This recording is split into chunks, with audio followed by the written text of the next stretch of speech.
Hello, Internet! Shout is here, and it's time for another episode of ShoutStone. I am bringing you another Shoutcast from the Hearthstone beta, once again, courtesy of Day 9.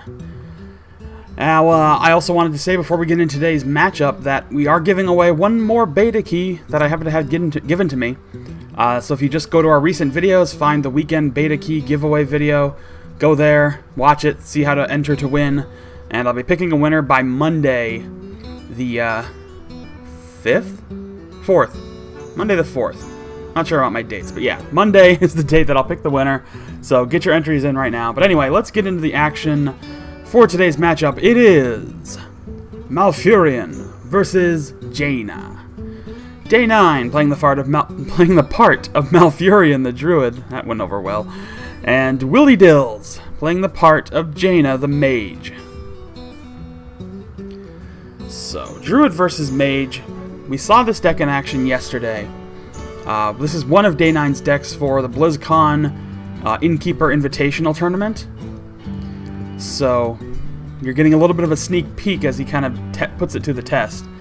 I played against a Warlock deck yesterday, and between some really good removal play, as well as a pretty significant amount of bad card draw on the part of the Warlock player who just couldn't get the right cards that he needed, and everything just kept constantly getting removed, it turned out to work out pretty well for Day 9, and we saw him win in convincing fashion. But alright, Williedills starting things off with a Kobold Geomancer. Popping Bite, taking it out of action without taking any damage because of the last extra point of armor. So, again, focusing on the removal play. That's probably one of my favorite styles of play, and I think one of the most effective. Because there's all sorts of different styles of play. Like, it's certainly one of the more common ones.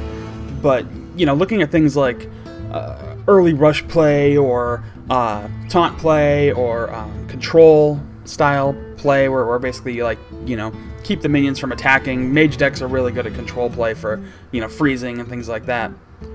But removal, as I personally think, is certainly one of the most effective methods of play, because you just constantly keep your opponent's minions gone, and it's all about making the right sacrifices at the right times. Like, sometimes you have to sacrifice one of your minions, sometimes you have to sacrifice your own health just to keep the field clear, and usually it works out pretty well by the end of the game. Well, Ogre Magi now out for the Mage player. Day 9 gonna pop Bite for, again, clear it out, and still not take any damage, so this is going really well for Day 9 in terms of keeping the field clear. Now, he's gonna run out of options pretty soon, and he's gonna have to start getting some minions out there. But this is pretty typical to the game we saw last time as well. Just in keeping the field clear, not playing so much in the way of minions early, but getting some stuff out there eventually. So Azure Drake comes out, gets that extra card draw, and looks like he's in pretty good shape for now.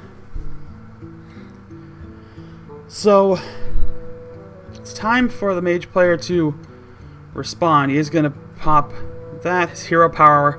So, going to respond in kind, keeping the field clear. So, usually by the 7 drop, there's usually a little more out on the field, but hey, it's that time of game, that type of game. Azure Drake gets popped. He's going to blow his hero power, do another quick point of damage to Jaina, and see what options are left. So, again, that card has an extra point of spell damage, so this looks like a very ability-heavy Druid deck, mind you. And all of those abilities are affected by spell damage.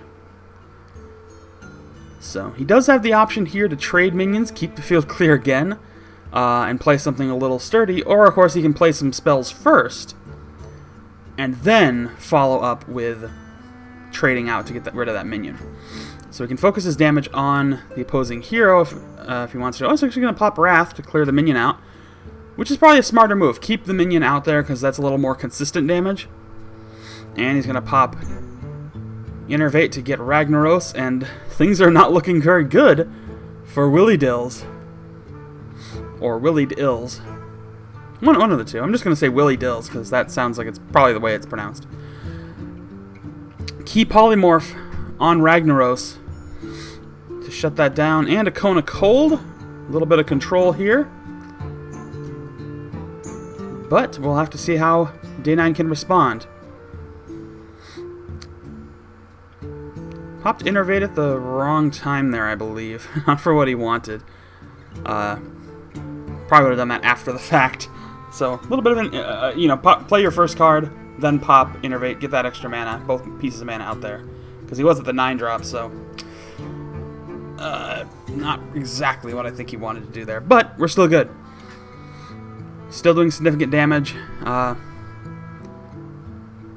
That is not going to be enough to shut it down. He's going to have to take that minion out. Well, he is going to Kona Cold it, so that's going to control it, but he's going to knock it out. So, okay.